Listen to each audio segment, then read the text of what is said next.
Olá, já estava aqui te esperando, 7 horas e 11 minutinhos. Voltamos com mais informações aqui, mas que vai te preocupar nesse momento, viu? Vou trazer aqui um destaque do portal Gazeta Digital, que é alta transmissão, viu? O laboratório confirma primeiro caso de infecção de variante Delta em Mato Grosso. Reportagem da Vitória Lopes. Olha só, o INAC confirmou nesta última terça-feira a primeira infecção causada pela variante Delta do novo coronavírus em Mato Grosso. O caso foi identificado em uma paciente de 15 anos que apresentou sintomas gripais leves, como dores no corpo e na cabeça. Conforme o laudo do laboratório, a paciente moradora de Cuiabá já havia apresentado outra confirmação da mesma variante por meio do exame RT-PCR em março deste ano. Entretanto, no dia 20 de julho, uma médica responsável pela adolescente solicitou o novo exame. A nova suspeita foi tratada como uma possível reinfecção, visto que em curto lapso temporal o resultado se repetiu, com sintomas gripais leves e a adolescente está em isolamento social. Olha só, Kleber, né, professor Haroldo, que está lá em casa virtualmente acompanhando a gente, falamos tanto aqui sobre essa variante, a preocupação de que ela chegasse em Mato Grosso, como já está presente em outros estados, e sempre causa aí um alerta. Então, vale sempre aquela recomendação para que você se imunize e também mantenha todo um protocolo de biossegurança. Não dá para brincar com uma variante que tem um poder aí disseminador maior, Kleber, do que outras variantes. É verdade, é um assunto preocupante, mas é preciso fazer uma advertência aqui. A matéria do jornal A Gazeta, assinada pela Gleide Moreira, ela trabalha uma nota oficial emitida ontem pela Secretaria de Estado de Saúde, em que ela ainda está em processo de confirmação pelo Laboratório Central. Este laboratório que confirmou é um laboratório particular, né? Isso. Aí o Estado, para poder confirmar, ele faz uma contraprova pelo LACEN, que é o Laboratório Central, e isso para poder validar aquele resultado do laboratório privado. Então ainda não é 100% oficial de que nós encontramos essa variante Delta aqui em Mato Grosso, nessa adolescente, né? Que graças a Deus está com sintomas leves, e fazendo um paralelo com aquela outra situação que a gente tratou aqui 15 dias atrás, que foi a confirmação de que um dos integrantes de seleções que vieram aqui tinha pego Colômbia e Equador. A variante colombiana, né? Isso. Que a gente dizia, olha gente, calma, sem alarme, porque a pessoa esteve aqui, foi isolada, mas não significa que alguém local, que algum cuiabano, algum cidadão nosso tenha contraído, né? E graças a Deus até hoje não se confirmou também, não se tem notícia pelo menos de que alguém daqui tenha sido contaminado. Tá certo, Kleber. Eu vou chamar agora então o professor Haroldo, que nos acompanha de forma virtual. E aí, professor, vamos falar então da relação dessa nova variante aqui. Pode trazer preocupação, mas também fica um alerta aí, né, para redobrar os cuidados. Sem dúvida, Luciana, o alerta da OMS com relação à variante Delta já tinha sido feito há mais ou menos uns 2, 3 meses atrás, por conta exatamente da forma com que a variante Delta começou a atingir outros países, dentre eles o Reino Unido, né? Espanha, Itália, Israel, que estava com as suas medidas de biossegurança mais brandas, né? Inclusive retirando as máscaras das pessoas, e tiveram que retomar as medidas mais severas por conta exatamente desta contaminação de uma variante que é muito mais agressiva. Eu me lembro muito bem que o alerta foi dado pela OMS, e o Brasil, como tem muita incompetência do ponto de vista de barreiras sanitárias, né? Apareceu um caso em São Paulo, apareceu um possível caso no Maranhão, né? No Pará, se não me engano, e aí eram 6 casos, 2 semanas depois 23 casos, 40 casos, hoje já são 169 casos confirmados, inclusive com óbitos no Brasil, da variante Delta, né? Essa é uma preocupação muito grande, o que nos coloca numa posição importante de acelerar a vacinação, de acelerar cada vez mais o processo de vacinação, para que realmente nós possamos bloquear, até porque pelo menos uma farmacêutica já disse que a sua vacina tem condições sim de bloquear a contaminação da Pfizer em um percentual bastante interessante, que é a vacina da Pfizer e da AstraZeneca. São duas farmacêuticas que já estão, de certa forma, divulgando, até porque isso é um marketing também, a eficiência das suas vacinas, né? Mas a gente precisa ficar atento, né? É um caso aqui em Cuiabá, um possível caso, como bem colocou o Kleber, né? Não se tem ainda confirmação absoluta sobre isso, mas eu não vejo dificuldade em nós termos outros casos aqui em Cuiabá, em qualquer parte do Brasil, né? E isso realmente é muito preocupante, e os governantes precisam estar, sobretudo, atentos, e a população cumprindo com a sua parte, com a sua responsabilidade ética, né? De realmente continuar mantendo as medidas de biossegurança. É isso. Tá certo, professor, obrigada, viu? Mas a gente vai mudar um pouquinho só de assunto agora, porque tem audiência pública hoje, viu, Kleber? E se trata, sabe do que, gente? Da água. Será que vai ter um reajuste aí de 5% na tarifa? Vamos entender, então, se isso é possível de não acontecer ou não, se já é um fato aí iminente. Roda aí o VT. Nesta quarta-feira, dia 28, acontece em Cuiabá uma audiência pública para discutir essa questão da tarifa da água e os encaminhamentos com a empresa concessionária Águas Cuiabá sobre como fica esse atendimento na capital. Vamos entender essa história toda com o presidente da ARSEC, que é a Agência Municipal aí dos Serviços Regulados, o Alexandre de Oliveira. E para a gente entender, inclusive, se há ou não possibilidade de reajuste, que é a grande preocupação das pessoas, presidente. É um momento de reavaliação de tudo aquilo que foi feito durante a vigência desse contrato. Leva-se em consideração os investimentos, leva-se em consideração os cumprimentos ou eventuais descumprimentos contratuais. No que se refere a esse índice solicitado ou apurado até o momento, necessário para manter esse equilíbrio contratual, não significa necessariamente que ele precise ser repassado para a população.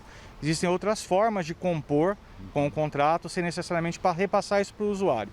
Uma das formas é prorrogar o contrato por mais um período em que não teria impacto nenhum para a população, ou indenizar esse montante que estaria aí em déficit com relação aos investimentos, ou abater de tributos devido pela concessionária ao município. Então, assim, o que se busca nesse momento é garantir que esse contrato se mantenha equilibrado. E a forma de compor esse equilíbrio posteriormente será analisado também com calma, e o mais indicado é que se busque uma forma que não impacte para a população cuiabana. Muitas reclamações ainda quanto ao acesso, né, à distribuição da água na capital. Como é que é a análise da agência hoje, presidente? A agência, ela avalia a empresa com indicadores objetivos anualmente. Então nós avaliamos todas aquelas metas de desempenho, de prestação de qualidade do serviço. Então há um relatório anual em que se analisa objetivamente. No caso de reclamações pontuais, que é natural que se ocorra num serviço dessa magnitude, a gente sempre pede à população que nos ajude, que procure a ouvidoria da agência quando tiver algum serviço que não for devidamente atendido, e para que a gente possa estar ajudando e auxiliando. Mas como está o atendimento da empresa hoje, aliás? A prestação de serviço, ela corresponde com o contrato que está em análise, presidente? Em linhas gerais, os indicadores vêm sendo cumpridos, as metas de investimento vêm sendo cumpridas, né? Houve uma grande expansão no que diz respeito à melhora da qualidade do abastecimento de água, a melhora da qualidade de água. Foram feitos investimentos maciços nos últimos 3 anos. E a gente, nesse sentido, sim, tem acompanhado uma grande evolução. A gente tem que garantir que os investimentos vão continuar acontecendo, a gente tem que garantir que aquilo que foi contratado seja cumprido, mas sempre buscando a modicidade tarifária, porque se o serviço for inacessível, ele deixa de ser um serviço, para todos. Começa às 9 horas da manhã essa audiência pública, transmitida pela internet, o canal nas redes sociais e também no YouTube da própria agência municipal, a ARSEC, e as pessoas podem encaminhar perguntas. Agora, é claro, da audiência participam membros da própria agência de regulação, como também do conselho que define essa política do abastecimento de água, de esgoto da capital e, claro, representantes da concessionária Águas Cuiabá. Com as imagens do Benedito Costa, José Porto para a Notícia de Frente. Obrigada, Porto. E Kleber Lima, será um reajuste aí pela frente ou não, hein? Tá tudo baratinho? Demorou, né? Fora que começou a matéria, até pensei assim, demorou, mas o que me chama a atenção é como que esse processo, hoje, em Cuiabá, ele é transparente, né? Falei, anos atrás, quantas vezes eu, como jornalista, dava a notícia, né, que as pessoas eram surpreendidas com o aumento de água e de transporte coletivo. Desde a criação da ARSEC, que foi uma medida muito acertada pelo na época, prefeito Mauro Mendes, que essas discussões elas têm ganho publicidade. Então, assim, transparência, que eu acho que é fundamental, porque aí a sociedade tem a oportunidade de participar do debate, de cobrar explicações, de saber por que está sendo proposto essencialmente, se ele é justo ou não, e aí a coisa fica mais tranquila, né? Eu, pessoalmente, acho que o serviço de saneamento em Cuiabá, com a atual empresa, melhorou muito em relação ao que era depois inclusive em relação à Sanecap. Só para a gente lembrar aqui, porque a gente vai perdendo um pouco a memória, né? O serviço de água até o governo do Dan de Oliveira era estadual, era Sanemate, Luciana Gaviria. Tinha uma empresa pública chamada Sanemate. A Sanemate foi municipalizada, aí em Cuiabá virou Sanecap. Depois a Sanecap foi privatizada, o serviço foi passado à iniciativa privada por meio de concessão na gestão do ex-prefeito Chico Galindo, que era vice do Wilson Santos, né? O próprio Wilson tinha tentado fazer, antes dele o Roberto França tinha tentado privatizar e o assunto era polêmico, não foi para frente, o Chico Galindo privatizou, a primeira empresa que ganhou só fez lambança, hoje a gente sabe por quê, porque há um processo judicializado de que aquela licitação teria sido movida à propina, né? Tem uma acusação muito séria aí contra o ex-prefeito Galindo de pagamento de propina para a empresa que ganhou, e depois ela foi refeita e finalmente agora uma empresa que assumiu está fazendo o que tem que ser feito. A universalização da água, universalização, que era uma demanda antiga, como você também está pontuando aqui, um problema histórico aqui para Cuiabá e está avançando. Muitos bairros recebem água na torneira todos os dias. Claro que ainda não resolveu, diminuiu o problema, né? E tem contrato, no contrato está estabelecido até o período em que é preciso, né, trazer a água todos os dias para os cuiabanos. Era um sistema muito antigo, né? Com intermitências tem que infinitas. Substituir tudo e tal. Então, assim, eu acho que as pessoas, elas sabem que elas precisam pagar, que não é de graça, mas o que as pessoas cobram, o que o cliente cobra, né, entendendo aí o cidadão como cliente dessas empresas, é que ele quer um serviço condizente com aquilo que ele paga e que o valor que ele pague seja justo. Tá certo, Kleber. Olha, nosso tempo aqui está esgotando, mas eu faço questão, viu, de trazer uma informação que você, servidor público, está sempre perguntando aqui para a gente em relação à Previdência. E aí, a Assembleia Legislativa entrou em recesso, falou que ia decidir, não decidiu. Pois é, então tem uma notícia aqui no portal Gazeta Digital do Alan Mesquita dizendo o seguinte, olha, que após a pressão da Assembleia Legislativa, o Conselho da Previdência convocou para esta quarta-feira, 28 de agosto, viu, Kleber, de 2021. Tá? Uma nova reunião para deliberar sobre a proposta de isenção previdenciária dos servidores aposentados. O texto deveria ser apreciado na última segunda-feira, contudo, a pauta foi cancelada pelo Executivo. Na pauta, os conselheiros irão deliberar sobre o projeto do governo que prevê isentar o desconto de 14% dos aposentados com doenças raras que ganham até o teto do benefício pago pelo INSS, ou seja, R$ 6.400. Atualmente, a isenção vale apenas para os idosos que ganham até R$ 3.000. Portanto, então, essa discussão que se arrasta desde o ano passado. Eu vou rapidinho lá com o professor Haroldo, só para a gente até já se despedir dele, que está lá em casa. Professor, 30 segundinhos aí para falar um pouquinho sobre a Previdência. Vamos lá. Com relação à Previdência, a gente torce para que realmente isso ganhe uma certa celeridade, né, na Assembleia Legislativa de Mato Grosso por conta dessa angústia muito grande dos aposentados e pensionistas, né?